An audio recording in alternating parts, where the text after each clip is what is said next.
ഖത്മുൽ ഖുർആന്റെ 46-ാമത്തെ ക്ലാസ്. അഊദു ബില്ലാഹി മിനശ് ശൈത്വാനിർ റജീം. ബിസ്മില്ലാഹിർ റഹ്മാനിർ റഹീം. ഇന്നല്ലദീന കഫറൂ ബിആയാതിനാ സൗഫ നുസ്ലീഹിം നാറാ.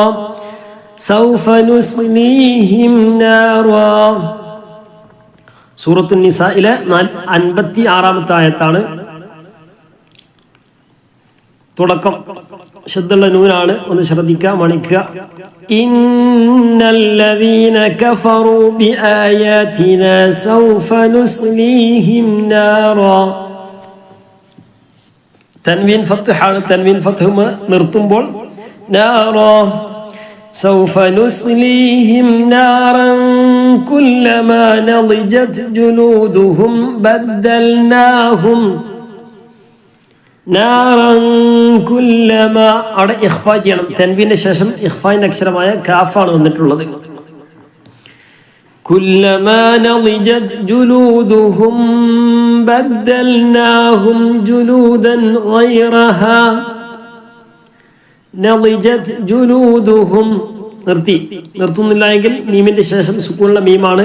സുക്കൂനുള്ള മീം എന്ന് പറഞ്ഞാൽ ഒന്നുമില്ലാത്ത മീമാണെങ്കിൽ പിന്നെ സുക്കൂനാണ്. സുക്കൂനുള്ള മീമിന്റെ ശേഷം ബ വന്നാൽ ഇഖ്ഫാ ചെയ്യണം, മറച്ചു മണിക്കണം. കുല്ലമാ നളിജത് ജുലൂദുഹും ബദ്ദൽനാഹും ജുലൂദൻ ഗൈറഹാ. كلما نضجت جلودهم بدلناهم جلودا غيرها. تنوين شم غين വന്നു. ഹംസ ഹ ഹ ഐൻ ഗൈൻ ഈ 6 അക്ഷരങ്ങൾ ഇല്ലാഹന്റെ അക്ഷരങ്ങളാണ്. വസുക്കൂനുള്ള നൂനിന്റെ ശേഷം തൻവീന്റെ ശേഷം വരുന്ന അക്ഷരങ്ങൾ ഏതാണ് എന്ന് നോക്കണം. നൂനിന്റെ നിയമങ്ങൾ ഒന്ന് പറഞ്ഞു പോവുകയാണ്. തൻവീന്റെ ശേഷം സുക്കൂനുള്ള നൂനിന്റെയോ തൻവീനിന്റെ ശേഷം ബ വന്നാൽ നൂനിനെ തൻവീനെ മാറ്റിയിട്ട് മീമാക്കി കൊടുക്കണം. അതുപോലെ തന്നെ ലാമോ റോ വന്നാൽ നേരെ കൂട്ടി യോജിപ്പിക്കുക. ഇദ്ഗാമും ബിലാഹുന്നയാണ്. നമ്മുടെ ചാർട്ടിലേക്ക് നോക്കുക. അതുപോലെ തന്നെ നൗമി നൂന് വാവ് മീമ് യാ വിശദമായിട്ട് മുമ്പുള്ള ക്ലാസ്സുകളിൽ പറഞ്ഞിട്ട്, പ്രത്യേകിച്ച് തുടക്കത്തിലുള്ള ക്ലാസ്സുകൾ, ആ ക്ലാസ്സുകൾ കിട്ടാൻ താഴെയുള്ള നമ്പറിൽ ഒന്ന് മെസ്സേജ് അയച്ചാൽ മതി. അപ്പോൾ തൻവീന്റെ ശേഷം നൗമി നൂന് വാവ് മീമ് യാ എന്നീ അക്ഷരങ്ങൾ വന്നാൽ കൂട്ടി യോജിപ്പിക്കുക, അതിൻ്റെ കൂടെ മണിക്കുകയും ചെയ്യാം. ഇദ്ഗാമു ബിലാഹുന്ന എന്ന് പറഞ്ഞാൽ മണിക്കാതെ കൂട്ടി യോജിപ്പിക്കുക. ഇത് മണിച്ചുകൊണ്ട് കൂട്ടി യോജിപ്പിച്ചുകൊണ്ട് മണിക്കുക. പിന്നെ തൻവീന്റെ ശേഷം അല്ലെങ്കിൽ സുക്കൂനുള്ള നൂനിന് ശേഷം ഹംസ ഹ ഹ ഐൻ ഗൈൻ ഈ 6 അക്ഷരങ്ങൾ വന്നാൽ അവിടെ നൂന് തൻവീനൊക്കെ എന്ത് ചെയ്യുക, വ്യക്തമാക്കി വെളിവാക്കി പറയുക. നൂനിന് സുക്കൂൺ കൊടുത്താൽ എങ്ങനെയാണ് വ്യക്തമായിട്ട് പറയുക, അതുപോലെ പറയുക. ബാക്കി 15 അക്ഷരങ്ങൾ ഇഖ്ഫായിന്റെ അക്ഷരമാണ്. അതിൽപ്പെട്ട ഒരു അക്ഷരമാണ് നേരത്തെ പറഞ്ഞത് നാറൻ കുല്ലമാ. അപ്പൊ ഈ പറഞ്ഞ 13 അക്ഷരത്തിൽ പെട്ടതല്ല. അപ്പോൾ 15 അക്ഷരത്തിൽപ്പെട്ടതാണ് കാഫ്. അപ്പോൾ അവിടേക്ക് ഇഖ്ഫാ ചെയ്യണം, മറച്ച് മണിക്കുക എന്ന് പറഞ്ഞാൽ വ്യക്തമാക്കുകയും ചെയ്യുന്നില്ല, ഒഴിവാക്കുകയും ചെയ്യാത്ത രൂപത്തിൽ മറച്ച് കൊണ്ട് നീ പറയാം. നാറൻ കുല്ലമ എന്ന് പറഞ്ഞില്ല, വ്യക്തമാക്കിയില്ല. നാറ കുല്ലമ എന്നും പറഞ്ഞില്ല, നാറൻ കുല്ലമ എന്ന് പറഞ്ഞല്ലോ. നാറൻ കുല്ലമാ നളിജത് ജുലൂദുഹും ബദ്ദൽനാഹും ജുലൂദൻ ഗൈറഹാ ലിയദൂഖുൽ അദാബ്. നരകത്തിലെ ശിക്ഷയെക്കുറിച്ചാണ് പറഞ്ഞിട്ടുള്ളത്. അല്ലാഹു തആല ഖബർ ശിക്ഷയെ തൊട്ടും നരക ശിക്ഷയെ തൊട്ടൊക്കെ അല്ലാഹു തആല നമ്മയും നമ്മോട് ബന്ധപ്പെട്ട എല്ലാവരും, മാതാപിതാക്കൾ, ഉസ്താദുമാർ, നമുക്ക് വേണ്ടപ്പെട്ടവരെ, നമ്മോട് ബന്ധപ്പെട്ട എല്ലാ നിലയ്ക്ക് ആരൊക്കെ ബന്ധമുണ്ട് എല്ലാവരെയും അല്ലാഹു തആല കാവൽ നൽകി അനുഗ്രഹിക്കുമാറാകട്ടെ, സംരക്ഷണം നൽകി അനുഗ്രഹിക്കുമാറാകട്ടെ. സ്വർഗീയ ലോകത്ത് ഒരുമിച്ച് കൂടുന്നവരിൽ അല്ലാഹു തആല ഉൾപ്പെടുത്തി അനുഗ്രഹിക്കുമാറാകട്ടെ. നരകത്തിലെ ശിക്ഷയെക്കുറിച്ചൊക്കെ പറയുമ്പോൾ നമ്മളൊക്കെ ആലോചിക്കണം, അല്ലാഹു സുബ്ഹാനഹു വ തആല നമുക്ക് നൽകിയതായ ഈ മഹത്തായ ഈ ഒരു നഫ്സ്, ഈ ഒരു ശരീരം, ഈ ശരീരത്തിന്റെ ഓരോ പാർട്സുകളുടെയും ഘടന നമ്മളൊക്കെ വളരെയധികം മനസ്സിലാക്കേണ്ട ഒരു സംഗതിയാണ്. അതിൽ പ്രധാനപ്പെട്ടതാണ് നമ്മുടെ ചർമ്മം, തൊലി എന്നുള്ളത്. ആ തൊലി നഷ്ടപ്പെട്ടാൽ നമ്മുടെ ശരീരത്തിന്റെ വേദനകളൊക്കെ നഷ്ടപ്പെടുമെന്നുള്ളതാണ്. അപ്പൊ ആ തൊലിയാണ് നമുക്ക് വേദന കൂടുതലായിട്ട് നൽകുന്നത്. അതാ പറയുന്നത് കുല്ലമാ നളിജത് ജുലൂദുഹും ബദ്ദൽനാഹും ജുലൂദൻ ഗൈറഹ. നരകത്തിലെ ശിക്ഷ, നമ്മുടെ നരകത്തിലേക്ക് എങ്ങാനും ഒരു ശരീരത്തെ ഇടുകയാണെങ്കിൽ പടച്ചോൻ കാക്കട്ടെ, ആ ശരീരത്തിന്റെ തൊലി നഷ്ടപ്പെടുമ്പോൾ തന്നെ മറ്റൊരു തൊലി അല്ലാഹു തആല വെച്ച് പിടിപ്പിക്കുന്നുള്ളതാണ്. എന്തിനു വേണ്ടിയാണ്? ലിയദൂഖുൽ അദാബ്, ആ അദാബിന്റെ ആ ഒരു രസം, അതിൻ്റെതായ ആ ഒരു രുചി അവന് വീണ്ടും വീണ്ടും ഇങ്ങനെ കിട്ടാൻ വേണ്ടി. അപ്പൊ അല്ലാഹു തആല പുതിയ പുതിയ തൊലികൾ ഇങ്ങനെ കൊടുക്കും തോറും ആ അദാബിന്റെ ഇങ്ങനെ കാഠിന്യം ഇങ്ങനെ കൂടിക്കൊണ്ടേയിരിക്കും. അപ്പൊ വേദന ഒരിക്കലും നഷ്ടപ്പെടാത്ത രൂപത്തിലുള്ള അതിഭയാനകമായ ശിക്ഷയാണ് അവിടെ കൊടുക്കുന്നത്. അല്ലാഹു തആല അതിൽ നിന്നൊക്കെ കാവൽ നൽകി അനുഗ്രഹിക്കുമാറാകട്ടെ. എല്ലാവിധ അദാബിനെ തൊട്ടും മരിക്കുന്ന സമയത്തൊക്കെ പരിപൂർണ്ണ ഈമാനിലായിക്കൊണ്ട് മരിക്കാനൊക്കെ ഉള്ള തൗഫീഖ് അല്ലാഹു തആല പ്രദാനം ചെയ്ത് അനുഗ്രഹിക്കുമാറാകട്ടെ. എല്ലാ അദാബിനെ തൊട്ടും എല്ലാ ശിക്ഷയെ തൊട്ടും അല്ലാഹു തആല പരിപൂർണ്ണമായിട്ടും കാവൽ നൽകി അനുഗ്രഹിക്കുമാറാകട്ടെ. മരിക്കൊള്ളുന്ന സമയത്ത് പരിപൂർണ്ണ ഈമാനിലായിക്കൊണ്ട് ലാ ഇലാഹ ഇല്ലല്ലാഹ് എന്ന സന്തോഷത്തോടുകൂടെ പുഞ്ചിരിച്ചുകൊണ്ട് ഹബീബായ മുത്ത് മുഹമ്മദ് മുസ്തഫ സ്വല്ലല്ലാഹു അലൈഹി വസല്ലമ തങ്ങളുടെ പൂമുഖം ദർശിച്ചുകൊണ്ട് മരണപ്പെടാനൊക്കെയുള്ള തൗഫീഖ്, മഹത്തുക്കളായ ആളുകളൊക്കെ മരണപ്പെട്ടതുപോലെ മരണപ്പെടാനൊക്കെയുള്ള തൗഫീഖ് അല്ലാഹു തആല നമുക്കൊക്കെ പ്രദാനം ചെയ്ത് അനുഗ്രഹിക്കുമാറാകട്ടെ എന്ന് ദുആ ചെയ്യുകയാണ്. എല്ലാവരും പരസ്പരം അങ്ങോട്ടും ഇങ്ങോട്ടൊക്കെ ദുആയിലൊക്കെ ഉൾപ്പെടുത്തുക. നമ്മിൽ നിന്നൊക്കെ മരണപ്പെട്ടുവരുന്ന ഇവിടെയൊക്കെ ഖബറിടം അല്ലാഹു സ്വർഗീയ പൂന്തോപ്പാക്കി അനുഗ്രഹിക്കുമാറാകട്ടെ. വല്ല അദാബ് ഉണ്ടെങ്കിൽ ഈ വിശുദ്ധ ഖുർആന്റെ ബറക്കത്ത് കൊണ്ട്, നമ്മൾ ഈ ഓതുന്ന ഈ ഓരോ ഹർഫിന്റെയും ബറക്കത്ത് കൊണ്ട്, ഈ മാസത്തിന്റെ പവിത്രമായ ഈ റജബ് മാസത്തിന്റെ ബറക്കത്ത് കൊണ്ട്, വരാൻ പോകുന്ന മാസങ്ങളുടെ ബറക്കത്ത് കൊണ്ട്, വരാൻ പോകുന്ന രാവിന്റെ ഒക്കെ ബറക്കത്ത് കൊണ്ട് അല്ലാഹു തആല എല്ലാം കൊണ്ടും അവർക്ക് സലാമത്ത് നൽകി, അദാബൊക്കെ ഉണ്ടെങ്കിൽ ആ അദാബിനെ ഉയർത്തി കളഞ്ഞ് എല്ലാം കൊണ്ടും സന്തോഷം നൽകി അനുഗ്രഹിക്കുമാറാകട്ടെ. നമ്മുടെ പ്രേക്ഷകരിൽ പെട്ടവരായ റസിയ എന്ന് പറയുന്നവരും അതുപോലെ തന്നെ ആയിഷ എന്ന് പറയുന്നവരുടെയും ഒക്കെ വേണ്ടപ്പെട്ട ആളുകൾ മരണപ്പെട്ട ആണ്ടിന്റെ ദിവസങ്ങളാണെന്നൊക്കെ പറഞ്ഞു. അല്ലാഹു തആല അവർക്കൊക്കെ മഗ്ഫിറത്തും മർഹമത്തും നൽകി അനുഗ്രഹിക്കുമാറാകട്ടെ. അവരുടെ ഖബർ ജീവിതം അല്ലാഹു തആല റാഹത്തിലും സന്തോഷത്തിലും ആക്കി കൊടുക്കുമാറാകട്ടെ. നമ്മൾ ഓതുന്നതിൻ്റെയൊക്കെ മിസ്ല സവാബിന് അവരുടെ ഖബറിലേക്ക് എത്തിച്ച് ഉന്നതമായ പദവികൾ നൽകി അനുഗ്രഹിക്കുമാറാകട്ടെ. വല്ല അദാബുകളൊക്കെ ഉണ്ടെങ്കിൽ അതൊക്കെ അല്ലാഹു തആല ഈ വിശുദ്ധ ഖുർആന്റെ ബറക്കത്ത് കൊണ്ട്, ഈ ദിവസത്തിന്റെ പവർ കൊണ്ട് അല്ലാഹു തആല അത് അവരിൽ നിന്നൊക്കെ ഉയർത്തി കളഞ്ഞ് സന്തോഷം നൽകി അനുഗ്രഹിക്കുമാറാകട്ടെ. അതുപോലെ തന്നെ മറ്റൊരു സഹോദരി, അവരുടെ പേരക്കുട്ടി മകളാണോ പിന്നെ മരുമകളാണെന്ന് അറിയില്ല, ഓർമ്മയില്ല. ഏതായാലും സുഖപ്രസവം ഒക്കെ, പ്രസവമൊക്കെ റാഹത്താകാൻ വേണ്ടി ദുആ ചെയ്യാൻ വേണ്ടി പറഞ്ഞിരുന്നു. ഒക്കെ അൽഹംദുലില്ലാ ഒക്കെ റാഹത്തായിട്ടുണ്ട്. ചെറിയ ഒരു പ്രയാസമുണ്ടെന്ന് പറഞ്ഞു. അല്ലാഹു തആല ആ കുട്ടിയുടെ എല്ലാവിധ പ്രയാസങ്ങളും നീക്കി പരിപൂർണ്ണ ആഫിയത്തും ദീർഘായുസ്സും സിഹത്തും അല്ലാഹു തആല പ്രദാനം ചെയ്ത് അനുഗ്രഹിക്കുമാറാകട്ടെ. ആ കുടുംബത്തിന് എല്ലാ നിലക്കും സലാമത്ത് നൽകി അനുഗ്രഹിക്കുമാറാകട്ടെ. എല്ലാ നിലക്കും സന്തോഷം പ്രദാനം ചെയ്ത് അനുഗ്രഹിക്കുമാറാകട്ടെ. അവരെയും ആ കുട്ടിയെയും അതുപോലെ തന്നെ നമ്മയും നമ്മുടെ മക്കളൊക്കെ അവരുടെ യഥാർത്ഥ സ്വാലിഹ്യങ്ങളിൽ ഉൾപ്പെടുത്തി അനുഗ്രഹിക്കുമാറാകട്ടെ. ദീനിന് വേണ്ടിയൊക്കെ സേവനം ചെയ്യാനൊക്കെ ഉള്ള തൗഫീഖ് അല്ലാഹു തആല പ്രദാനം ചെയ്ത് അനുഗ്രഹിക്കുമാറാകട്ടെ എന്ന് ദുആ ചെയ്യുകയാണ്. ഇൻഷാ അല്ലാഹ് ഞാൻ വിഷയം പറഞ്ഞപ്പോൾ ഒന്ന് പറഞ്ഞു എന്ന് മാത്രം. നമ്മുടെ വിഷയം സൂറത്ത് നിസായിലെ 56-ാമത്തെ ആയത്ത്, അതിന്റെ തുടക്കം മുതലൊന്ന് ഓതി നോക്കി.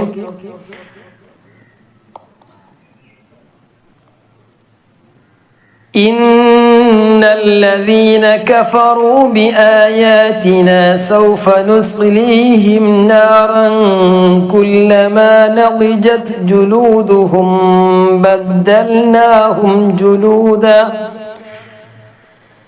كلما نضجت جلودهم بدلناهم جلودا غيرها ليذوقوا العذاب إن الله كان عزيزا حكيما. ഇൻഷാ അല്ലാഹ് ഇനി വേഗം വിഷയങ്ങൾ ഇപ്പോൾ ഏകദേശം മനസ്സിലായിട്ടുണ്ടാവും, നൂനിന്റെ നിയമങ്ങൾ. അപ്പോൾ അത് ഇങ്ങനെ എല്ലാം പോവുകയുള്ളൂ, ബാക്കിയൊക്കെ നമ്മൾ മനസ്സിലാക്കുക. إن الذين كفروا بآياتنا سوف نصليهم نارا كلما نضجت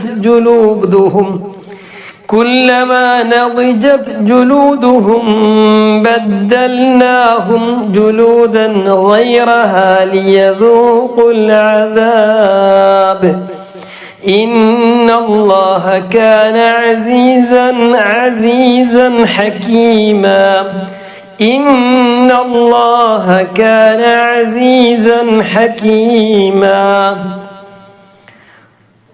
والذين آمنوا وعملوا الصالحات سندخلهم جنات تجري من تحتها الأنهار سندخلهم جنات تجري من تحتها الأنهار മീൻ അവിടെയൊക്കെ ഇഖ്ഫാ ചെയ്യണം അല്ലെ. അൻഹാർ അവിടെ നൂന് സുക്കൂന് വ്യക്തമായിട്ട് അവിടെ ചിഹ്നം കൊടുത്തിട്ടുണ്ട്. എന്തേ കാരണം ശേഷമുള്ളത് ഇദ്ഹാറിന്റെ ഹ ആയതുകൊണ്ട്. ഖാലിദീന ഫീഹാ അബദ തൻവീൻ ഫത്ഹാണ്. അവിടുന്ന് നീ ഓതുകയാണെങ്കിൽ ആ ലാമിന്റെ ശബ്ദം ഓതുകയില്ല. ലഹും എന്ന് പറയില്ല, ലഹും ലഹും ഫീഹാ അസ്വാജും മുത്വഹറ. അതുപോലെ തന്നെ മുത്വഹറ ഇപ്പൊ മീമിന് ശബ്ദില്ല. മുമ്പെന്ന് എടുത്തു ഓതുമ്പേ ശബ്ദം ഉണ്ടാവുകയുള്ളൂ. അസ്വാജും മുത്വഹറ وندخلهم ظلا ظليلا تنوين فتحنا ظليلا. ونورا والذين آمنوا وعملوا الصالحات سندخلهم جنات تجري من تحتها الأنهار خالدين فيها أبدا لهم فيها أزواج مطهرة وندخلهم ظلا ظليلا. ശബ്ദമുള്ള നൂനാണ്. ഒന്ന് മണിക്കുക, ജസ്റ്റ് ഒന്ന് മണിച്ചാൽ മതി. ഇന്നല്ലാഹ യഅ്മുറുകും അൻ തുഅദ്ദുൽ അമാനാത്ത്. താഇന് സുക്കൂന് മുമ്പ് നീട്ടാനുണ്ട്, മദ്ദ് ആരി തോന്നും. അൻ ഇഖ്ഫാ ചെയ്യണം. أن تؤدوا الأمانات إلى أهلها وإذا حكمتم بين الناس. ഇനി മീമിന്റെ നിയമം ഒന്ന് പറയാം. മീമിന്റെ ശേഷം ബ വന്നാൽ മറച്ച് മണിക്കണം. നേരത്തെ പറഞ്ഞല്ലോ, നൂനിന്റെ ശേഷം ബ വന്നാൽ നൂനിന്റെ സ്ഥാനത്ത് മീമാക്കി കൊടുക്കണം. ഇപ്പൊ അവിടെ മീമാണുള്ളത്. മീമിന്റെ ശേഷം ബ വന്നാൽ ഇഖ്ഫാ ചെയ്യണം. ഈ നിയമമാണ് അവിടെ വരുന്നത്. നമ്മൾ ഉച്ചാരണത്തിൽ കൊണ്ടുവരേണ്ടത് ഈ ഒരു നിയമമാണ്. മീമായി കഴിഞ്ഞാൽ പിന്നെ മീമിന്റെ നിയമമാണല്ലോ നോക്കേണ്ടത്. നൂനിന്റെ ശേഷം ബ വന്നാൽ നൂനിന്റെ സ്ഥാനത്ത് മീമാക്കി കൊടുക്കണം. അപ്പൊ മീമായി കഴിഞ്ഞാൽ പിന്നെന്ത് ചെയ്യണം? മീമാക്കി കഴിഞ്ഞാൽ പിന്നെന്ത് ചെയ്യണം? മീമിന്റെ നിയമമാണ് കൊണ്ടുവരേണ്ടത്. അപ്പൊ അവിടെ ഇഖ്ഫ ആണ് ചെയ്യേണ്ടത് അർത്ഥം. ഇഖ്ഫാന്റെ നിയമമാണ് വരേണ്ടത്. അവിടെ സംഗതി മാറ്റുന്നതിന്റെ നിയമം ഇഖ്ലാബ് എന്ന് പറയും. നൂനിനെ മാറ്റി മീമാക്കി കൊടുക്കുമ്പോൾ ആ മാറ്റുന്നതിന്റെ പേരാണ് ഇഖ്ലാബ്. ഇപ്പൊ അവിടെ മീമായി കഴിഞ്ഞാൽ പിന്നെ അവിടെ ഉച്ചാരണത്തിൽ കൊണ്ടുവരേണ്ടത് അത് ഇഖ്ഫ ആണ്, മീമിന്റെ നിയമമാണ്. وَإِذَا حَكَمْتُمْ بَيْنَ النَّاسِ മീമിന്റെ ശേഷം വന്നു, മറച്ചു പണിക്കണം. أَن تَحْكُمُوا بِالْعَدْلِ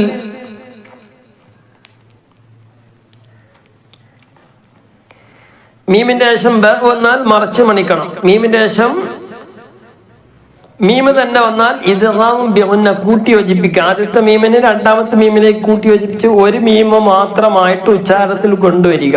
അത് ഇദ്ഗാമും ബിഗുന്ന. അതിന് കൂടെ മണിക്കും ചെയ്യാം. ബിഗുന്ന എന്ന് പറഞ്ഞാൽ മണിക്കുക, കൂട്ടി യോജിപ്പിക്കുക, അതിന്റെ കൂടെ മണിക്കുക. ബാക്കിയുള്ള ഏതക്ഷരം വന്നാലും മീമ് വ്യക്തമായിട്ട് പറയണം. ഇതാ വഇദാ ഹകംതും, ഹകം ഹകംതും, അവിടെ മീമിന് സുക്കൂന് വ്യക്തമായിട്ട് പറയാം. ഹകംതും ഹകംതും ഹകംതും ബൈനൻ, ഹകംതും ബൈനന്നാസ് എന്ന് പറയരുത്. ഹകംതും ബൈനൻ, അപ്പൊ ഇളാറായി. ഇവിടെ ബഇന്റെ നിയമം, ബഇന്റെ ശേഷം അല്ല മീമിന്റെ ശേഷം ബ വന്നു, ആ ഒരു നിയമം നമ്മൾ ശ്രദ്ധിക്കണം. وَإِذَا حَكَمْتُمْ بَيْنَ النَّاسِ أَن تَحْكُمُوا بِالْعَدْلِ إِنَّ اللَّهَ نِعِمَّا يَعِظُكُمْ بِهِ يَعِظُكُمْ بِهِ ബിഹി എന്നുള്ള ബിഹ്, അതിന് മുമ്പ് മീമിന്റെ ശേഷം ബ വന്നു, ഇഖ്ഫാ ചെയ്യണം. ഇന്നല്ലാഹ കാന സമീഅൻ ബസീറാ. അവിടെ കണ്ടില്ല, തെൻവീനാണ് ഉണ്ടായിരുന്നത്. തെൻവീന്റെ ശേഷം ബ വന്നു, നൂന്റെ ശേഷം ബ വന്നു. അതൊക്കെ നിയമം എന്താണ്? തെൻവീനിനെ മാറ്റി മീമായിക്കോടും. സമീഅൻ എന്ന് ഉച്ചാരണത്തിൽ സമീഅൻ എന്നാണ് ഉള്ളത് അല്ലെ. അപ്പൊ ഒരു ന്യൂന് വരുന്നുണ്ട് ഉച്ചാരണത്തിൽ. സമീഅൻ അൻ നൂന് വരുന്നത്. ആ അൻ എന്ന് പറയുമ്പോ എന്ന് നൂനിനെ, ആ പറയുന്ന ആ ഉച്ചാരണത്തിൽ വരുന്ന നൂനിനെ മാറ്റി കൊടുക്കുക, മീമാക്കി കൊടുക്കുക. സമീഅൻ ബസീറാ, മീമാക്കി മാറ്റണം. ഇന്നല്ലാഹ യഅ്മുറുകും അൻ തുഅദ്ദുൽ അമാനാതി ഇലാ അഹ്ലിഹാ أن تؤدوا الأمانات إلى أهلها وإذا حكمتم بين الناس أن تحكموا بالعدل إن الله نعم ما يعظكم به إن الله كان سميعا بصيرا.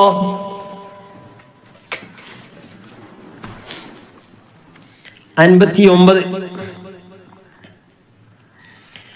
يا أيها الذين آمنوا أطيعوا الله وأطيعوا الرسول وأولي الأمر منكم. അടക്ക മദ്ദുണ്ട്. ആമനു അത്തിഉല്ലാഹ്, ആമനു എന്ന മദ്ദിന്റെ ശേഷം അടുത്ത വാക്കിലാണ് ഹംസ വന്നിട്ടുള്ളത്. അപ്പൊ മദ്ദ് മുൻഫസിലാണ്. വഅത്തിഉർ റസൂല വഉലിൽ അംരി മിൻകും. വഊലി എന്ന് വായിക്കരുത്. വാവിന്റെ മുകളിൽ സുക്കൂനല്ല ഉള്ളത്, നീട്ടാനുമല്ല. ആ സുക്കൂൻ അവിടെ ഇല്ലെങ്കിൽ പിന്നെ ഊലി എന്ന് വായിക്കേണ്ടി വരും. ആ സുക്കൂനൊന്നും ഇല്ലെങ്കിൽ പിന്നെ ഊലി എന്ന് വായിക്കും. ആ ചിഹ്നം എന്താണ്? ആ ചിഹ്നം ഒരു 0 മാർക്ക് അല്ലേ. ആ ചിഹ്നം എന്താണ്? ആ വാവ് ഉച്ചാരണത്തിൽ കൊണ്ടുവരരുത് എന്നുള്ളതാണ്. വഉലിൽ, വാവില്ലാത്തതുപോലെ വായിക്കാം. വഉലിൽ അംരി മിൻകും, അവിടെ ഇഖ്ഫാ ചെയ്യണം. فإن تنازعتم في شيء فردوه. فإن إخفاء ചെയ്യണം. തനാസഅതും, ഈ മീമ് വളരെയധികം ശ്രദ്ധിക്കേണ്ടതാണ്. മീമ് ചിലപ്പോൾ എന്ത് ചെയ്യും, അറിയാതെ ഉച്ചാരണത്തിൽ കൊണ്ടുവരാതെ നമ്മൾ ഉച്ചരിക്കുന്നുണ്ട് എന്ന തോന്നൽ ചിലപ്പോൾ നമുക്കുണ്ട് എങ്കിലും ആ മീമ് വരാതെ പോകുന്നുണ്ടാവും. അത് പ്രത്യേകം ഒന്ന് ശ്രദ്ധിക്കുക. വഇൻ തനാസഅതും എന്ന് തും എന്ന് പറഞ്ഞുകൊണ്ട് ചുണ്ട് വായ പൂട്ടുന്നുണ്ടോ എന്ന് നോക്കുക. വഇൻ തനാസഅ, അല്ലെങ്കിൽ എങ്ങനെ ഓതാ? വഇൻ തനാസഅതു ഫീ ശൈഇൻ എന്നറട് നമ്മൾ മീമ് പറയുന്നുണ്ട് എന്നൊരു തോന്നലിൽ നമ്മൾ അങ്ങനെ ഓതിപ്പോകും. ഫഇൻ തനാസഅതും ഫീ ശൈഇൻ ഫറുദ്ദൂഹു ഇലല്ലാഹ് فردوه إلى الله والرسول إن كنتم تؤمنون بالله. إن كنتم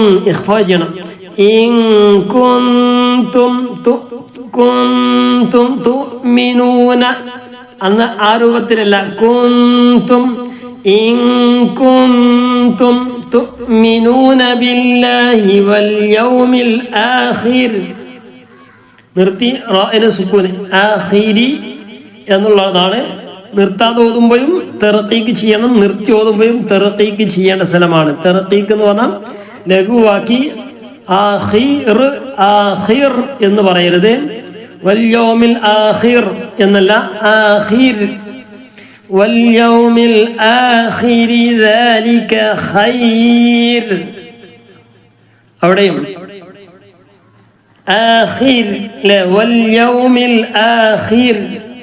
റാഇന് സുക്കൂന് നിർത്തിയപ്പോൾ റാഇന് സുക്കൂൻ ചെയ്തു. തൊട്ട് മുമ്പ് കസറാണ്. ഈ സ്ഥലം തർക്കീക്ക് ചെയ്യേണ്ട സ്ഥലമാണ്. ദാലിക ഖൈർ. അവിടെ നിർത്തി. അവിടെ നിർത്തേണ്ട ആവശ്യമില്ല. ഞാൻ നിർത്തിയപ്പോൾ നിർത്തി എന്തിനാ വെച്ചാൽ നമുക്ക് മനസ്സിലാക്കാൻ വേണ്ടിയാണ്. വേറെ പദങ്ങളൊക്കെ വരുമ്പം പ്രത്യേകം ശ്രദ്ധിക്കുക. പ്രത്യേകിച്ച് നമ്മൾ സ്ഥിരമായിട്ട് ഇങ്ങനെ കേൾക്കുമ്പോൾ എന്ത് ചെയ്യും, നമുക്ക് ഇങ്ങനെ ഓർമ്മയിൽ ഇങ്ങനെ ഓട്ടോമാറ്റിക്കായിട്ട് ചിലപ്പോൾ ഇങ്ങനെ വരും. ഇതുവരെ നമ്മൾ ചിലപ്പോൾ ഹൈർ എന്നായിരുന്നു ഓതിയിരുന്നതെങ്കിൽ ഇനി ഇങ്ങനെ ഓരോന്നോരോന്ന് ഇങ്ങനെ കേൾക്കുമ്പോൾ നമ്മൾ എന്ത് ചെയ്യും, അടുത്ത സ്ഥലങ്ങളിൽ ഇങ്ങനെ ഓട്ടോമാറ്റിക്കായിട്ട് ഹൈർ എന്ന് വരും. പിന്നെ നമുക്ക് ഇങ്ങനെ ഓട്ടോമാറ്റിക്കായിട്ട് ചിലപ്പം വരും. ഈ ചിലപ്പോൾ നിയമങ്ങൾക്ക് ഓർമ്മയിൽ നിന്നും മാഞ്ഞു പോയിട്ടുണ്ടാവും. അപ്പൊ അത് എപ്പോഴെങ്കിലും ഒന്ന് ഓർത്തെടുക്കുകയാണെങ്കിൽ മനസ്സിലാക്കുക. എന്താണ് നിയമം? എന്താണ്? ഖൈർ. റാഇന് സുക്കൂന് മുമ്പ് യാഇന് സുക്കൂന്, സുക്കൂനോടെ ചിഹ്നമുണ്ട്. അതിന് മുമ്പ് ഫത്ഹ ആണെങ്കിൽ ഇവിടെയുള്ള സ്ഥലം ഖൈർ. ഖൈർ അടക്ക് നിർത്തുമ്പോൾ തർക്കീക്ക് ചെയ്തിട്ടാണ് ഓതേണ്ടത്. ذلك خير وأحسن تأويلا. وأحسن تأويلا. തൻവീൻ ഫത്ഹാണ്. വഅഹ്സൻ അവിടെ നിർത്താണെങ്കിൽ നമ്മളിങ്ങനെ ഓതുമ്പോൾ ചെയ്യും ശ്വാസം അവിടെ മുട്ടി, ശ്വാസം അവിടെ നിർത്തേണ്ടി വന്നു. അപ്പൊ ചെയ്യും വഅഹ്സൻ. വഅഹ്സനു എന്നാണുള്ളത്. വഅഹ്സൻ അല്ലേ? അപ്പൊ അതും ശ്രദ്ധിക്കുക. ഒന്നുകൂടെ. യാ അയ്യുഹല്ലദീന ആമനൂ അത്ഈഉല്ലാഹ വഅത്ഈഉർ റസൂല വഉലിൽ അംരി മിൻകും فإن تنازعتم في شيء فردوه إلى الله والرسول إن كنتم تؤمنون بالله واليوم الآخر ذلك خير وأحسن تأويلا. ഖൈറുൻ എന്ന തൻവീന്റെ ശേഷം വന്ന അക്ഷരം വാവാണ്. ഇദ്ഗാം ബിഗുന്നയുടെ അക്ഷരമാണ്. നൗമിയാണ്. നൂന് വാവ് മീമ് യാ എന്നീ അക്ഷരം വന്നാൽ കൂട്ടി യോജിപ്പിക്കുക. ഖൈറുവ ഖൈറുവ. ഖൈറുൻ വ എന്നല്ല, ഖൈറുവ. എന്നിട്ട് മണിക്കുക, വാവ് മണിക്കുക. ഖൈറുവ അഹ്സനു തഅ്വീല. ഖൈറുവ അഹ്സൻ. ഖൈറുവ അഹ്സനു എന്നല്ല, ഒന്ന് മണിക്കുക. ഖൈറുൻ വഅഹ്സനു തഅ്വീല. അലം തറ ഇലല്ലദീന യസ്ഉമൂന അന്നഹും ആമനൂ ബിമാ ഉൻസില ഇലൈക. നേരത്തെ പറഞ്ഞു ഖൈർ. അവിടെ നിർത്തിയപ്പോൾ ചെറിയൊരു നീട്ടലുണ്ടായിരുന്നു. എന്തിയ കാരണം? റാഇന് സുക്കൂന് മുമ്പ് അല്ലെ, അവസാനത്തെ അക്ഷരത്തിൽ സുക്കൂന് തൊട്ട് മുമ്പ് യാ ഓ വാവാ ആവുകയും അതിന് സുക്കൂന് പിന്നെ അതിന് സുക്കൂനാവുകയും സുക്കൂന്റെ ചിഹ്നം ഉണ്ടാവുകയും അതിന് മുമ്പ് ഫത്ത് ആവുകയും ചെയ്യുമ്പോൾ ഒക്കെ മദ് ലീനും അവിടെ വരുന്നുണ്ട്. ഖൈർ. അവിടെ റാഇന് തർക്കീക്ക് മാത്രമല്ല, പിന്നെ അവിടെ നിയമം എന്താണ്? അവിടെ നിർത്തുമ്പോൾ ഒരു മദ് വരുന്നുണ്ട്, മദ് ലീന്.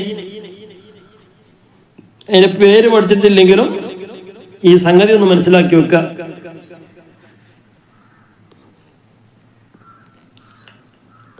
അപ്പൊ ഞാൻ ചില കാര്യങ്ങളൊക്കെ മദ്ദുകളൊക്കെ ചോദിക്കും. അപ്പൊ എന്ത് ചെയ്യാ, മദ് ലീന് നിങ്ങൾക്ക് എന്ത് ചെയ്യാ, കമന്റ് ആയിട്ട് എഴുതുക. മദ് ആരിത്, മദ് ലീന്, അതൊക്കെ ഒന്ന് എന്ത് ചെയ്യാ, ഒന്ന് കമന്റ് ആയിട്ട് രേഖപ്പെടുത്തുക.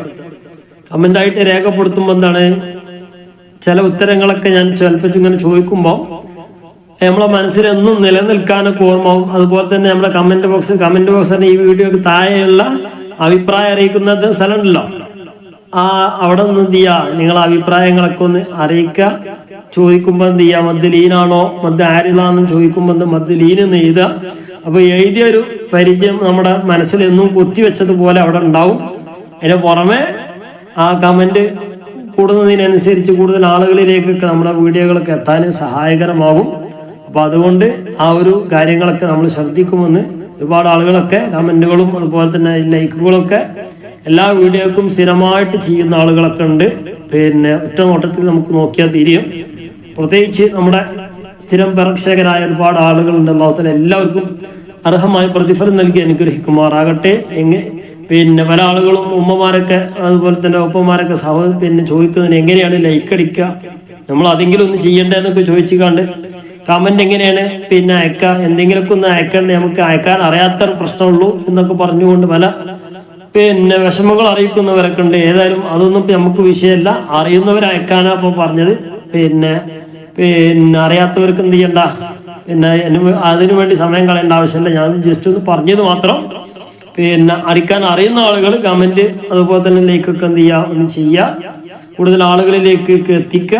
ഇൻഷാ അല്ലാഹ് ആർക്കെങ്കിലൊക്കെ ഉപകാരപ്പെടുകയാണെങ്കിൽ, വിശുദ്ധ ഖുർആന്റെ ക്ലാസ് ആണല്ലോ, നമ്മളെ കൊണ്ട് ആർക്കെങ്കിലും ഓതുകയാണ് ഒരു പക്ഷേ പിന്നെ നമ്മുടെ ക്ലാസ് കേൾക്കുന്ന ഏതോ ഒരു സഹോദരനാണോ സഹോദരിയാണെന്ന് അറിയില്ല, ഏതോ ഒരാള് പിന്നെ കമന്റ് വിട്ടിരുന്നു, ക്ലാസ് ഇങ്ങനെ കാണാന്നല്ലാതെ കേൾക്കാൻ കഴിയുന്നില്ല, പിന്നെ കേൾക്കാനുള്ള ചെറിയൊരു പ്രയാസമൊക്കെ ഉണ്ടെന്ന് പറഞ്ഞു. അപ്പോൾ ഒരുപക്ഷെ ജന്മനാൾ ഉണ്ടായിരിക്കും, അല്ലെങ്കിൽ പിന്നെ പുതുതായിട്ട് എന്തെങ്കിലും പിന്നെ പ്രയാസങ്ങൾ വന്നതായിരിക്കും. ഏതായാലും വേണ്ടില്ല, അല്ലാഹു തആല എല്ലാം ഖൈർ പ്രദാനം ചെയ്യട്ടെ. ക്ലാസ് കേൾക്കണം അല്ലെങ്കിൽ ക്ലാസ് കാണണം എന്ന ഉദ്ദേശത്തോടു കൂടെ ക്ലാസ് കേൾക്കുന്ന ആളുകളൊക്കെ ഉണ്ട്. അപ്പൊ അത്രയും നല്ല ഇഖ്ലാസോടുകൂടെ ഇപ്പൊ ഈ പറഞ്ഞതുപോലെ അവർ കേൾക്കുന്നുണ്ടാവില്ല, എന്നിരുന്നാലും പോലും അപ്പോൾ കമന്റായിട്ട് പിന്നെ എഴുതി അറിയിച്ചവരൊക്കെ ഉണ്ട്. അപ്പൊ അങ്ങനെ പ്രയാസപ്പെട്ടുകൊണ്ട് ക്ലാസ് വിശുദ്ധ ഖുർആനോടുള്ള ആ ഒരു മഹബത്ത്, അത് ആ രൂപത്തിലെങ്കിലും ക്ലാസ് ഇങ്ങനെ കേട്ടുകൊണ്ട് പിന്നെ ഏകദേശം മനസ്സിലാവുന്നുണ്ട് നാം എഴുതി അറിയിച്ചത്. ക്ലാസ് ഇങ്ങനെ സ്ക്രീനിലേക്ക് ഇങ്ങനെ പോകുമ്പോൾ ചില വിഷയങ്ങൾ അവർക്ക് അവരുടേതായ ഭാഷയിൽ മനസ്സിലാവുമല്ലോ. അപ്പൊ ഏതായാലും അപ്പൊ അത്തരം ആളുകളൊക്കെ നല്ല ഇഖ്ലാസോടുകൂടെ ക്ലാസ് കേൾക്കണം ഒക്കെ എന്ന ഉദ്ദേശത്തോടു കൂടെ ഒക്കെ ഉള്ള ആളുകളാണ്. നമ്മൾ ഈ വിഷയമൊക്കെ പറയുമ്പോൾ നമ്മുടെ സാധാരണക്കാരായ ഇതൊന്നും കേൾക്കാനും ഒക്കെ പിന്നെ ഒരു പ്രയാസമില്ലാത്ത ആളുകൾ നമ്മളൊക്കെ അതിനും വേണ്ടി സമയം കണ്ടെത്തിക്കൊണ്ട് പരമാവധി ഖുർആനൊക്കെ പാരായണം ചെയ്യാൻ വേണ്ടി നമ്മൾ സമയം കണ്ടെത്തുക. അല്ലാഹു തആല അതിനൊക്കെയുള്ള തൗഫീഖ്, സാഹചര്യം, സന്മനസ് അല്ലാഹു തആല സൗഭാഗ്യം നൽകി അനുഗ്രഹിക്കുമാറാകട്ടെ. ധാരാളം ഖത്മുകൾ തീർക്കുന്ന ആളുകളുണ്ട്, മരണപ്പെട്ടു പോയ ആളുകൾക്ക് വേണ്ടി നമ്മുടെ ക്ലാസ് കേൾക്കുന്ന ആളുകളൊക്കെ ഖത്മുകൾക്ക് തീർക്കുന്നവർ, പ്രത്യേകിച്ച് മരണപ്പെട്ട ആളുകൾക്ക് വേണ്ടി നമ്മുടെ കൂടെ അതുപോലെ തന്നെ മറ്റുള്ള ഈ ക്ലാസ്സുകൾ കേട്ടുകൊണ്ട് ഖത്മുകളൊക്കെ തീർക്കുന്നവരൊക്കെ ഉണ്ട്. ഒരു പക്ഷേ നമ്മുടെയൊക്കെ ഓരോ ലൈക്ക് കൊണ്ടും ഷെയർ കൊണ്ടൊക്കെ അവരിലേക്ക് എത്തിയതായിരിക്കും. അവർക്ക് അതിൻ്റെയൊക്കെ പ്രതിഫലം നമുക്ക് ലഭിക്കുകയാണ്. അല്ലാഹു തആല അതിനൊക്കെ ഉള്ള ഒരു തൗഫീഖ് പ്രദാനം ചെയ്ത് അനുഗ്രഹിക്കുമാറാകട്ടെ. അപ്പൊ ആ കാര്യങ്ങളൊക്കെ നമ്മൾ ശ്രദ്ധിക്കുക. അപ്പൊ ഇൻഷാ അല്ലാഹ് അപ്പൊ നമ്മൾ പറഞ്ഞത് പിന്നെ മദ് ലീന് അത് പ്രത്യേകം ശ്രദ്ധിക്കേണ്ട പിന്നെ മദ്ദുകളാണ്. മദ് ലീന് നിർത്തുന്ന സമയത്ത് ജസ്റ്റ് ഒന്ന് അതിന്റെ തൊട്ട് മുമ്പുള്ള അക്ഷരം ഏതാണെന്നുള്ളത് നമ്മുടെ മനസ്സിലേക്ക് വരണം. യാവിന് സുക്കൂന് വാവിന് സുക്കൂനാണെങ്കിൽ മദ് ലീന് അവിടെ പ്രത്യേകം ഒന്ന് ശ്രദ്ധിക്കുക. ഖൈർ ല്ലേ? അലം തറ ഇലല്ലദീന യസ്ഉമൂന അന്നഹും ആമനൂ ബിമാ ഉൻസില ഇലൈക. ഞാൻ അവിടെ നിർത്തിയപ്പോഴാണ് മദ് ലീന് വന്നത്. നിർത്തുന്നില്ല എങ്കിൽ ബിമാ ഉൻസില ഇലൈക വമാ ഉൻസില മിൻ ഖബ്ലിക യുരീദൂന അൻ യതഹാകമൂ ഇലാ ത്വാഗൂതി വഖദ് ഉമിറൂ അൻ യക്ഫുറൂ ബിഹി ويريد الشيطان أن يضلهم ضلالا بعيدا. إدغام بغنى نوم نون واو ميم يا أن يضلهم ضلالا بعيدا. ഇവിടെ എന്താ ചെയ്യേണ്ടത് ആ നിയമം ഒന്ന് എല്ലാവരും ഒന്ന് അറിയിക്കാം. തൻവീന്റെ ശേഷം ബാ വന്നു. ألم تر إلى الذين يزعمون أنهم آمنوا بما أنزل إليك وما أنزل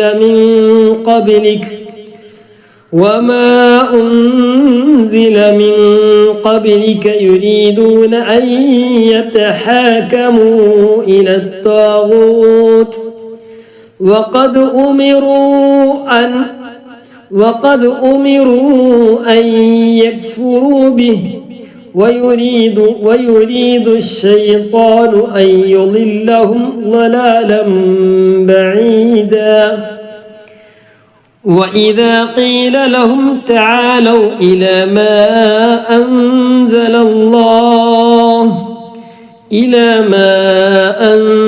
الله وإلى الرسول رأيت المنافقين يصدون عنك صدودا وإذا قيل لهم تعالوا إلى ما أنزل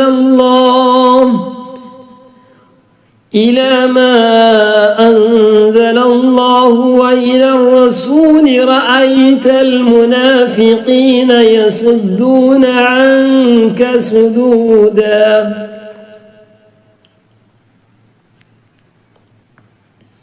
فكيف إذا أصابتهم مصيبة നേരത്തെ പറഞ്ഞു മീമിന്റെ നിയമങ്ങൾ മീമിന്റെ ശേഷം മീം വന്നാൽ കൂട്ടി യോജിപ്പിക്കുക ആദ്യത്തെ മീമിന് രണ്ടാമത്തെ മീമിലേക്ക് ഇദാ അസ്വാബതുഹും മുസീബ മണിക്കും ചെയ്യാം മുസീബത്തും ബിമാ തൻവീന് ശേഷം ബ വന്നു അല്ലേ നേരത്തെ പറഞ്ഞ നിയമം ഇഖ്ലാബ് മുസീബത്തും ബിമാ ഖദ്ദമത് ഐദീഹിം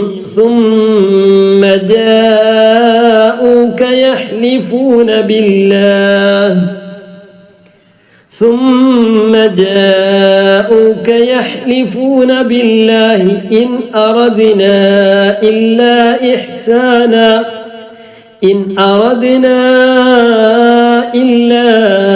إحسانا وتوفيقا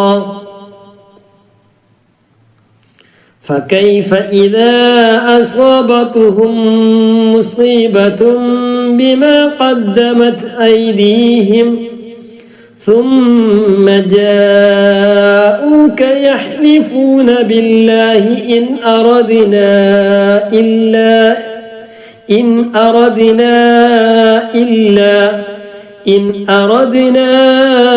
إلا إحسانا وتوفيقا ഇല്ല എന്നുള്ളത് നിർത്തിയപ്പോൾ പിന്നെ മദ് ഉണ്ടാവില്ല. സാധാരണ അലിഫിന്റെ മദ്യ ഉണ്ടാവുള്ളൂ. നിർത്തുന്നില്ല എങ്കിലേ കൂടുതൽ നീട്ടേണ്ടതുള്ളൂ. 63 ഉലൈക എന്ന് വായിക്കരുത്. أولئك الذين يعلم الله ما في قلوبهم فأعرض عنهم وعظهم وقل لهم في أنفسهم قولا بليغا أولئك الذين يعلم الله ما في قلوبهم فأعرض عنهم وعظهم وقل ആദ്യത്തെ ലാമ് ഫസ്റ്റത്തെ ലാമ് ഉണ്ടാവൂല, ഉച്ചരിക്കൂല എന്ന് പറഞ്ഞാൽ രണ്ടാമത്തെ ലാമിലേക്ക് കൊടുക്കുകയാണ്, കൂട്ടി യോജിപ്പിക്കുകയാണ്. وقل لهم في أنفسهم قولا بليغا. ഈ ഓരോ ലാമിനെ ലാമിലേക്ക് ഇദ്ഗാം ചെയ്യാം അല്ലേ? അതിന് പ്രത്യേകമായിട്ട് ഓരോ പേരുകളൊക്കെ ഉണ്ട്. അപ്പൊ അതൊന്നും നമുക്ക് നോക്കേണ്ട ആവശ്യമില്ല. നമ്മൾ നേരെ എന്ത് ചെയ്താൽ മതി, ഇങ്ങനെയുള്ള സ്ഥലങ്ങളിലൊക്കെ കാണുമ്പോൾ അതുപോലെ തന്നെ ദാലിന്റെ ശേഷം ത വരുന്നുണ്ടാവും. അപ്പൊ ദാല് ഫസ്റ്റത്തെ അക്ഷരം ഉച്ചരിക്കൂല. ഫസ്റ്റത്തെ അക്ഷരം രണ്ടാമത്തെ അക്ഷരത്തിലേക്ക് കൊടുത്ത് ആ രണ്ടാമത്തെ അക്ഷരത്തിന് ശബ്ദം ഉണ്ടാവും എന്ന് പറഞ്ഞാൽ ആദ്യത്തെ അക്ഷരത്തെ രണ്ടാമത്തിലേക്ക് കൂട്ടി യോജിപ്പിക്കുമ്പോഴാണ് ആ ശബ്ദം അവിടെ വരുന്നത്. അപ്പൊ നേരെ രണ്ടാമത്തിലേക്ക് കൊടുത്താൽ ഓതിയാൽ മതി. വഖുല്ലഹും ഫീ അൻഫുസിഹിം ഖൗലൻ ബലീഗ.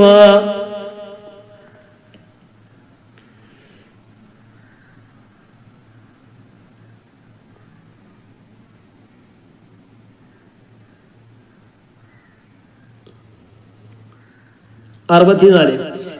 വമാ അർസൽനാ നേരത്തെ പറഞ്ഞതുപോലെ ഇവിടെ എന്താണ് ഈ കട്ടി വരാൻ കാരണം എന്താ? ആയത്തെ നൂനിന്റെ ശേഷം റാ വന്നു. നൂനിന്റെ ശേഷം ലാമോ റോ വന്നാൽ എന്ത് ചെയ്യണം? അതുപോലെ തന്നെ നൗമി, നൂന്, മീമി, എന്നിവയൊക്കെ വന്നാൽ എന്ത് ചെയ്യണം? നേരെ കൂട്ടി യോജിപ്പിക്കുക വേണ്ടത്. മീമിന്റെ ശേഷം മീം വന്നാൽ കൂട്ടി യോജിപ്പിക്കുക. നേരത്തെ പറഞ്ഞതുപോലെ ലാമിന്റെ ശേഷം ലാം വന്നാൽ ലേ വഖുല്ല എന്നുള്ളവർ പറഞ്ഞതുപോലെ അതൊക്കെ എന്ത് ചെയ്യുക?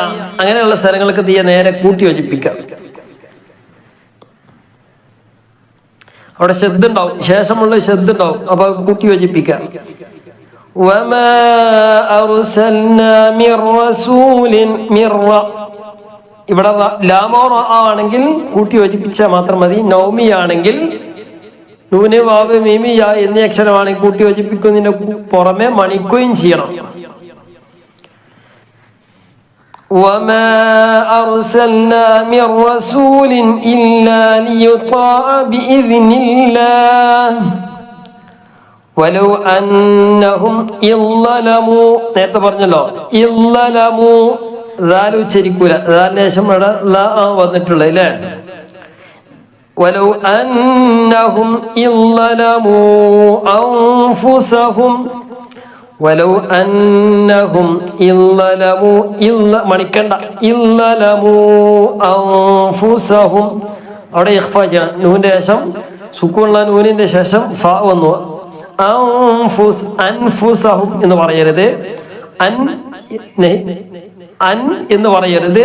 അൻഫുസഹും ഇളലമു അൻഫുസഹും ജാഊക ഫസ്തഗ്ഫറുല്ലാഹ്. വായിക്കേണ്ട ഇങ്ങനെ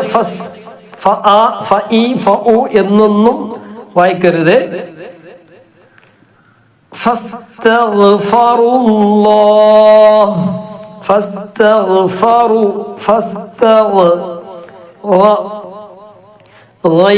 ശ്രദ്ധിക്കുക. ഫസ്തഗ്ഫറുല്ലാഹ വസ്തഗ്ഫറ ലഹുമുർ റസൂൽ.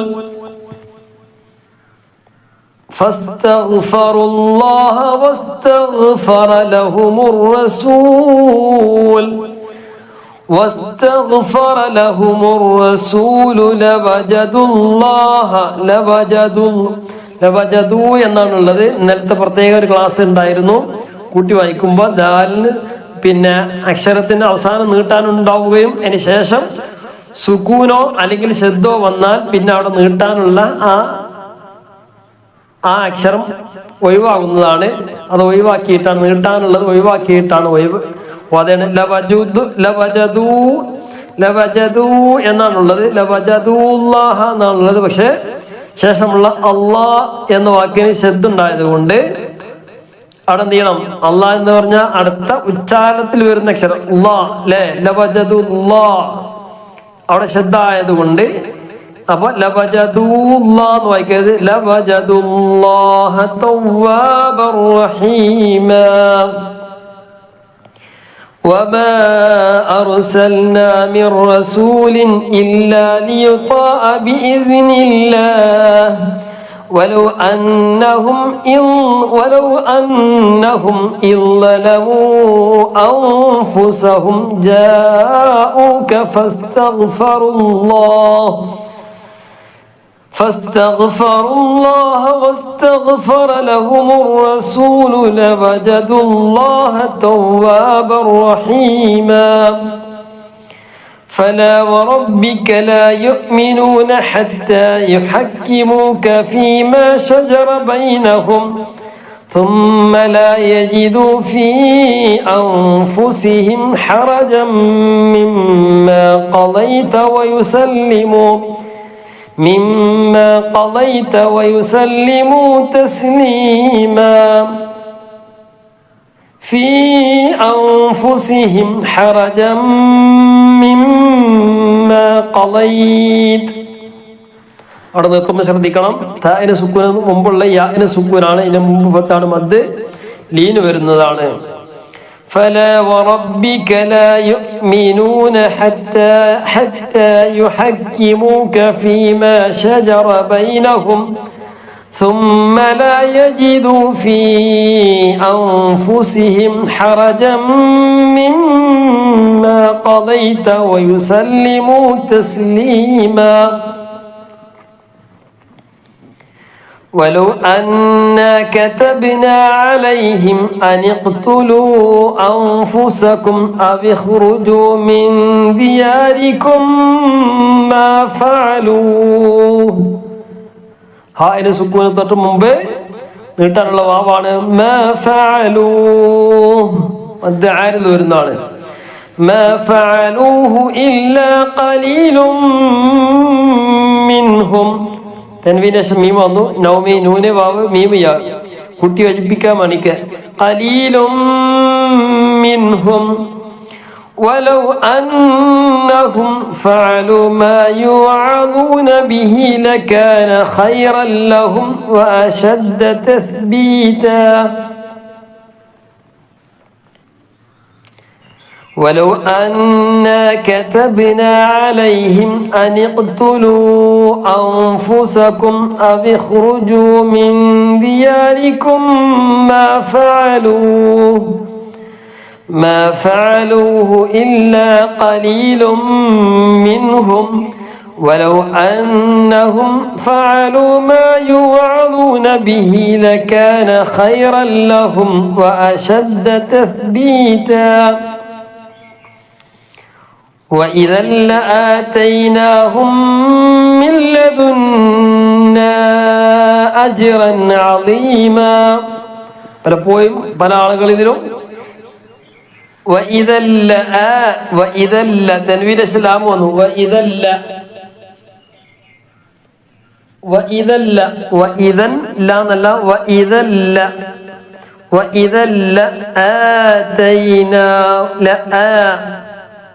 എന്ന് പകരം ഹംസ ലാവിന്റെ നടുവിലാണ്, അതിന്റെ ശേഷം ഒരു അലിഫുള്ളത് പോലെയാണ്, അലിഫുണ്ട് എന്ന് വായിക്കണം.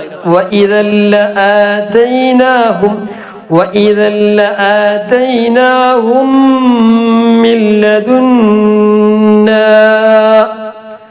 ശബ്ദമുള്ള നൂനിന്റെ ശേഷം മദ് വരുമ്പോ, അതിൽ മദ് വരുമ്പോ ഒന്നുകിൽ നീട്ടൽ വരും അല്ലെങ്കിൽ മണിക്കൽ വരും. അപ്പൊ അവിടെ നീട്ടൽ ഉണ്ടാവില്ല, മണിക്കൽ മാത്രം വന്ന മില്ലദുന്ന അല്ലേ. അപ്പൊ അവിടെ മില്ലദുന്ന മണിക്കലുണ്ടായിട്ട് നീട്ടലുണ്ടായിട്ടില്ല. അല്ലെങ്കിൽ മില്ലദുന്ന എന്നാവുമ്പോ അവിടെ നീട്ടലുണ്ടായിട്ടുള്ള മണിക്കലുണ്ടായിട്ടില്ല. ആദ്യം ശബ്ദമുള്ള നൂന് കണ്ടാ പിന്നെ അവിടെ മണിക്കുക, പിന്നെ നീട്ടാണ്ടെങ്കിൽ നീട്ടുക. മില്ലദുന്ന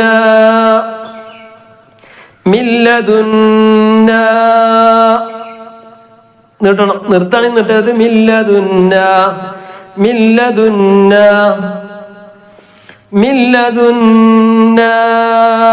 أجرا عظيما. وإذا لآتيناهم من لدنا أجرا عظيما ولهديناهم صراطا مستقيما.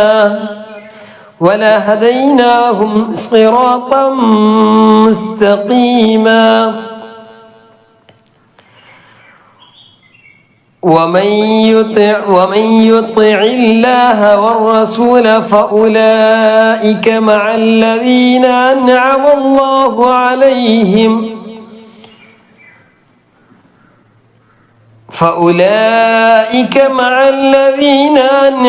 الله عليهم من النبيين والصديقين والشهداء والصالحين. من النبيين യാ ഇനി കട്ടി കൊടുക്കണം, മണിക്കണ്ട. നൂന്നെ മണിക്കണം. النبيين والصديقين والشهداء والصالحين وحسن أولئك رفيقا ومن يطع الله والرسول فأولئك مع الذين أنعم الله عليهم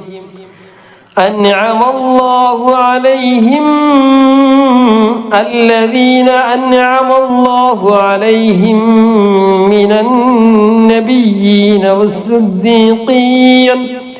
والصديقين والشهداء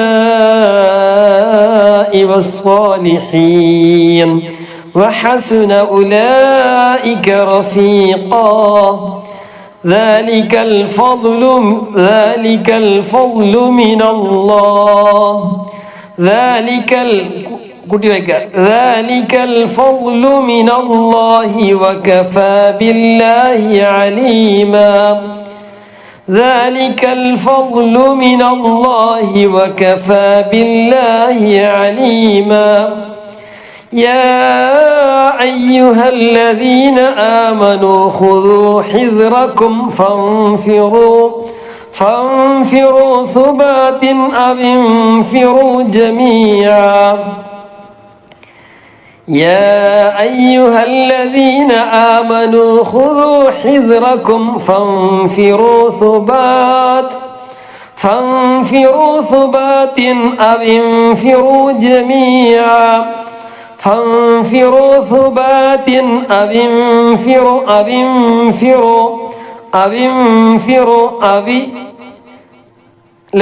അബി വസലിൻ ഹംസ അതിന് ശേഷമുള്ള അലിഫ് വസലിൻ ഹംസ ഒഴിവാകും. നൂന് സുക്കൂന് ശേഷമുള്ള ഫ ആണ് ഇഖ്ഫാന്റെ അക്ഷരമാണ്. അവിടെ മറിച്ച് മണിച്ച് കൊണ്ടുവരണം. അവിൻഫിറു ജമീഅ يا أيها الذين آمنوا خذوا حذركم فانفروا ثبات أو انفروا جميعا وإن منكم لمن ليبطئن فإن أصابتكم مصيبة قال قد أنعم الله علي إذ لم أكن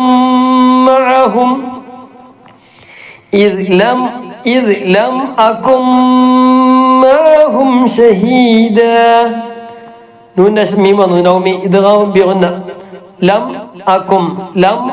أكن ميم نشم ഇതാണ് അക്ഷരമായ ഹംസയാണ് വന്നത്. അത് മീമിന്റെ നിയമമാണ്. അകും അവിടെ നൂന്റെ നിയമമാണ്. നൗമി നൂന് വാവ് മീമ് യാ അകും മഅഹും ഷഹീദാ وإن منكم لمن ليبطئن فإن أصابتكم ലമല്ല നൂന്റെ ലാം വന്നു ലമല്ല യുബത്തിഅന്ന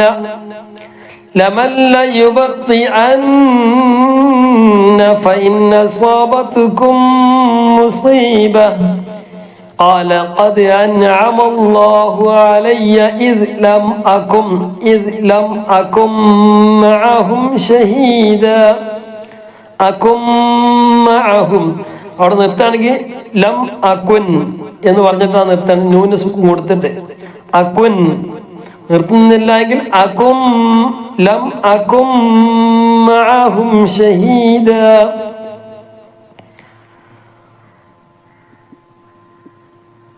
73 ولئن أصابكم فضل من الله ليقولن كأن لم تكن بينكم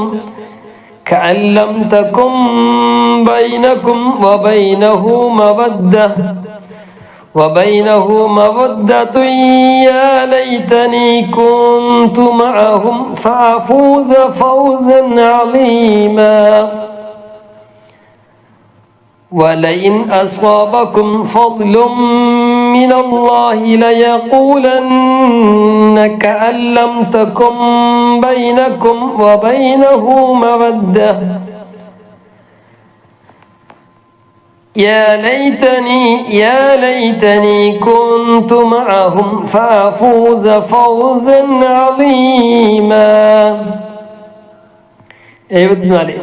فليقاتل في سبيل الله الذين يشترون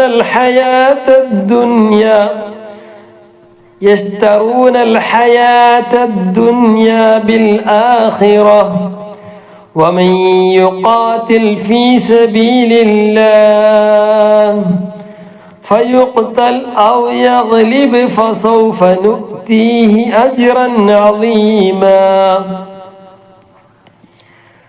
فليقاتل في سبيل الله الذين يشترون الحياة الدنيا بالآخرة ومن يقاتل في سبيل الله فيقتل أو يغلب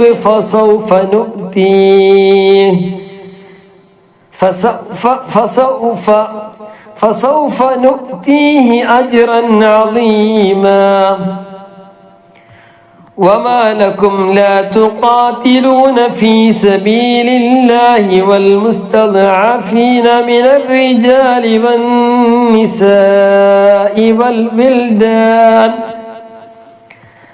الذين يقولون ربنا أخرجنا من هذه القرية الظالم أهلها واجعل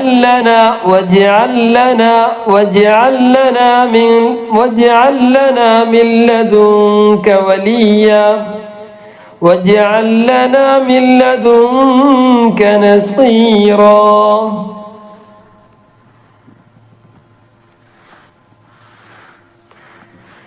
وما لكم لا تقاتلون في سبيل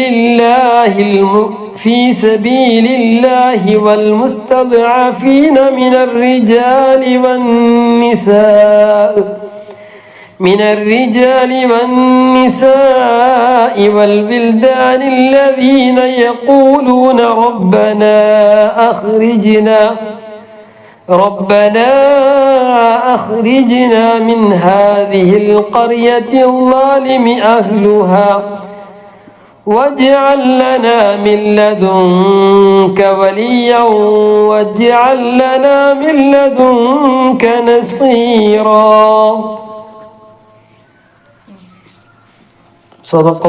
صدق الله العلي العظيم. الله سبحانه وتعالى നമ്മോദിയ ഖിറാഅത്തിനെ സ്വീകരിക്കുകയും ഇതിനൊക്കെ മിസ്ല സവാബിനെ നമ്മിൽ നിന്നും മരണപ്പെട്ടുപോയവരുടെ ഹദറാത്തിലേക്ക് എത്തിച്ചു നൽകി അനുഗ്രഹിക്കും ചെയ്യുമാറാകട്ടെ. എല്ലാവരും പരസ്പരം ദുആയിൽ ഉൾപ്പെടുത്തണം. ഇൻഷാ അല്ലാഹ് അല്ലാഹു നമുക്ക് തൗഫീഖ് നൽകട്ടെ. ബിസ്മില്ലാഹിർ റഹ്മാനിർ റഹീം. الذين كفروا بآياتنا سوف نصليهم نارا كلما نضجت جلودهم بدلناهم جلودا غيرها كلما نضجت جلودهم بدلناهم جلودا غيرها ليذوقوا العذاب إن الله كان عزيزا حكيما. والذين آمنوا وعملوا الصالحات سندخلهم جنات تجري من تحتها الأنهار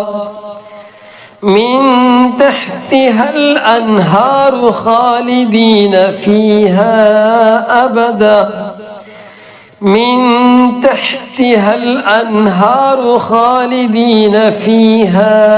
أبدا لهم فيها أزواج مطهرة وندخلهم ظلا ظليلا.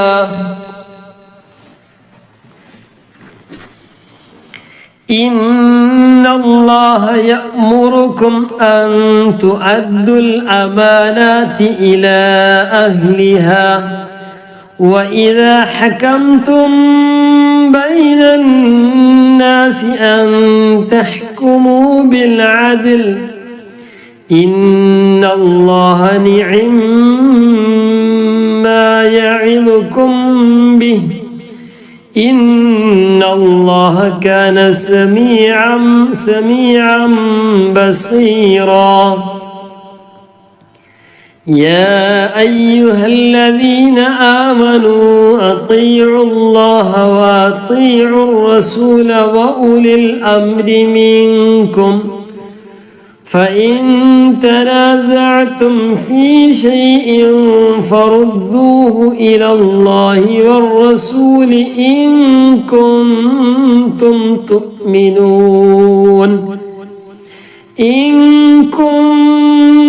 تؤمنون بالله واليوم الآخر ذلك خير وأحسن تأويلا ألم تر إلى الذين يزعمون أنهم آمنوا بما أنزل إليك وما أنزل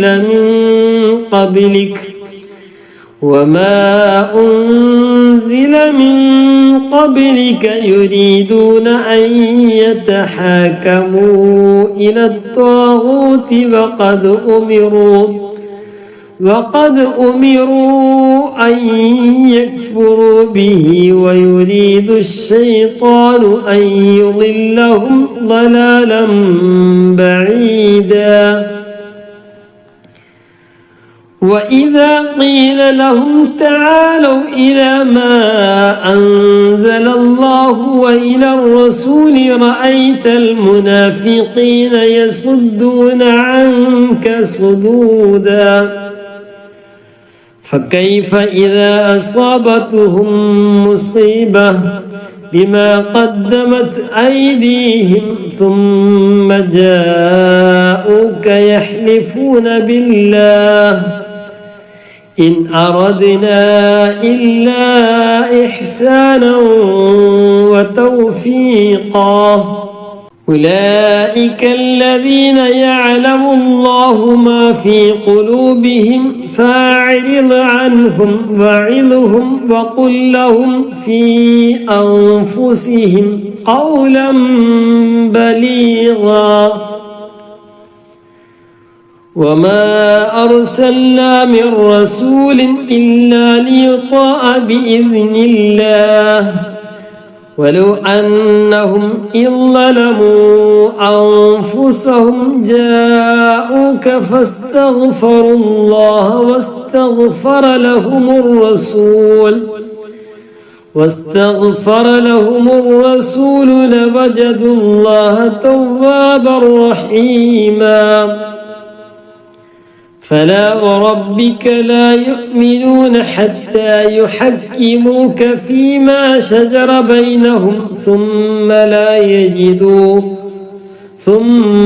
يجدوا في أنفسهم حرجا مما قضيت ويسلموا تسليما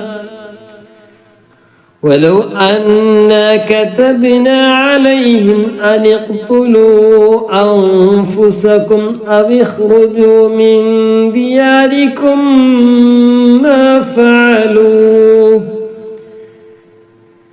ما فعلوه إلا قليل منهم ولو أنهم فعلوا ما يوعظون به لكان خيرا لهم وأشد تثبيتا وإذا لآتيناهم من لدنا أجرا عظيما ولهديناهم صراطا مستقيما ومن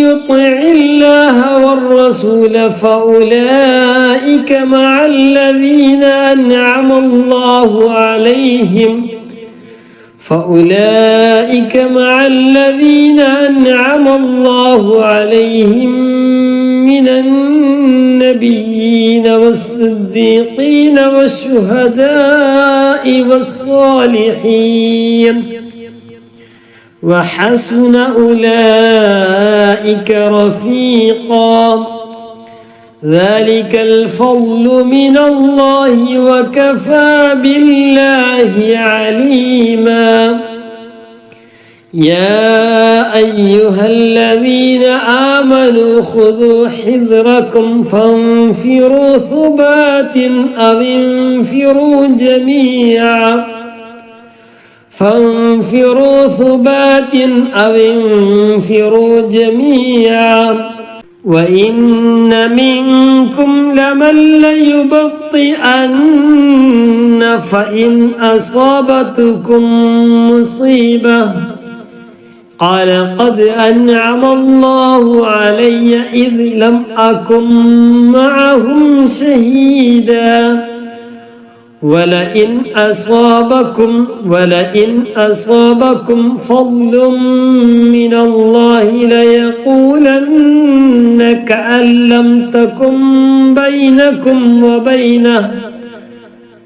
كأن لم تكن بينكم وبينه مودة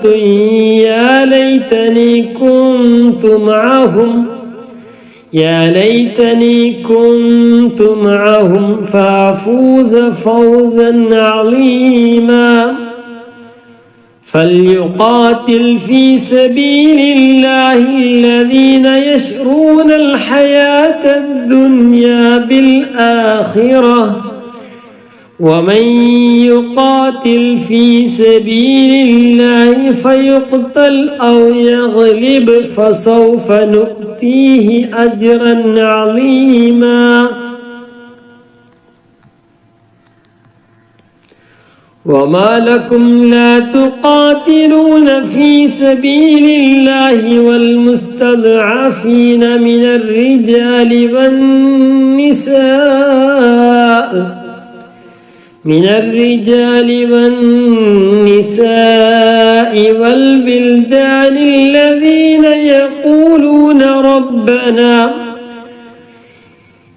الذين يقولون ربنا أخرجنا من هذه القرية الظالم أهلها واجعل لنا من لدنك وليا واجعل لنا من لدنك نصيرا صدق الله العلي العظيم